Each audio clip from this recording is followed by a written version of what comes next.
Firmly I believe that faskh is indeed a well-established Islamic procedure for annulling a marriage, but it must adhere to strict criteria and processes. However, it is evident that none of these correct procedures are being followed in the current situation. Let us delve into why this mishandling is occurring according to Islamic law. No talaq, no khul, no faskh. From my perspective, it is clear that no talaq, divorce initiated by me, has taken place. Furthermore, it appears that the khul process, where my wife would seek a divorce in exchange for compensation or other reasons, has not been initiated either, which typically requires my agreement. As I previously mentioned, faskh can be initiated by a wife, but it must be grounded in valid reasons, such as severe neglect or abuse. This process must be conducted through Islamic legal channels, such as a qadi, Islamic judge, or a recognized tribunal. Merely seeking advice from an imam, without following the proper judicial or legal process, would not result in a valid annulment. If my wife has been led to believe by an imam that she is legally divorced without adhering to any of these processes, there is a significant flaw in the handling of this situation. An imam can offer guidance, but he cannot unilaterally dissolve a marriage without following the procedures outlined in Islamic law. Faskh necessitates a thorough examination of the circumstances, efforts at reconciliation, and ultimately, a ruling by a qualified Islamic authority. If these steps have not been taken, the divorce would not be deemed valid under Islamic law. The civil divorce my wife is pursuing through the local county is a separate process, governed by the laws of the state or country. Civil law does not necessarily align with Islamic law. For her to be Islamically divorced, either talaq, khul, or faskh must be carried out correctly.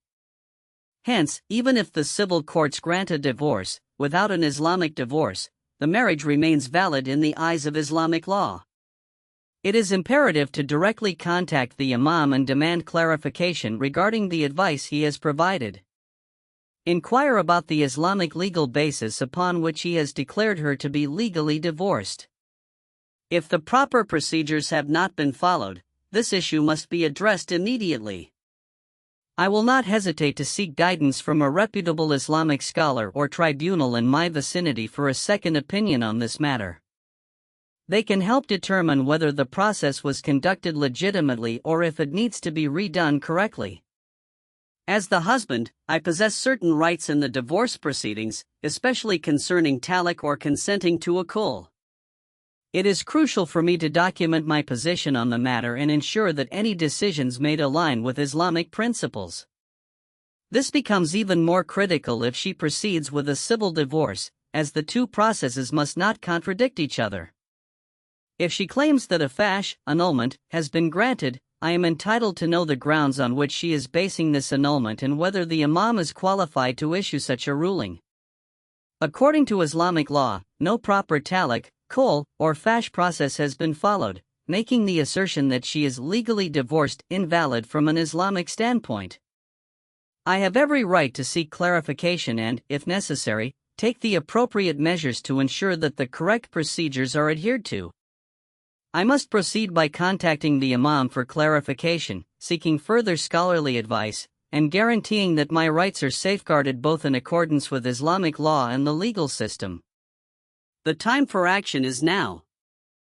Subject: the crucial importance of legitimate divorce before remarriage.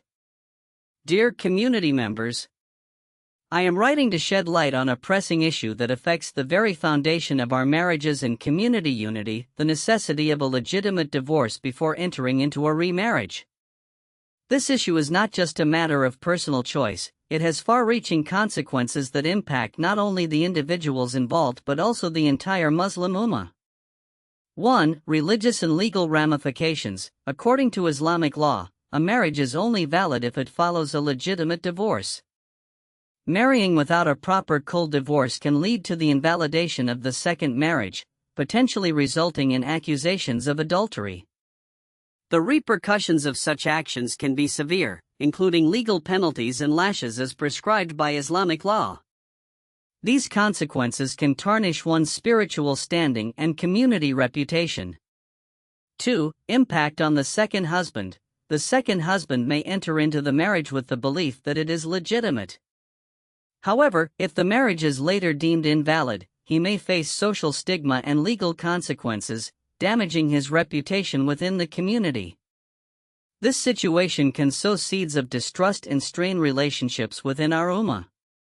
3. Preservation of community integrity. The moral fiber of our community is essential for its cohesion and strength. Actions that go against Islamic principles can lead to discord, eroding trust and respect among community members. Upholding Islamic teachings is crucial for safeguarding our collective integrity. For legitimacy of children, children born from an invalid union may face questions about their legitimacy, impacting their social status and sense of belonging. Ensuring the legitimacy of future generations is crucial for their identity and rights within the community. It is imperative that we all understand the gravity of this issue and take steps to ensure that our marriages are conducted in accordance with Islamic principles. Let us strive to uphold the sanctity of marriage and protect the integrity of our community for the sake of our present and future generations. In light of these profound implications, it is absolutely crucial for every member of our community to acknowledge the significance of abiding by Islamic law when it comes to matters of marriage and divorce. By adhering to these sacred principles, we not only safeguard ourselves as individuals but also uphold the very essence of our community. May Allah illuminate our path and lead us to make choices that are in accordance with His divine will, ensuring the preservation of unity and integrity within our ummah. I extend my heartfelt gratitude to you for taking these considerations to heart.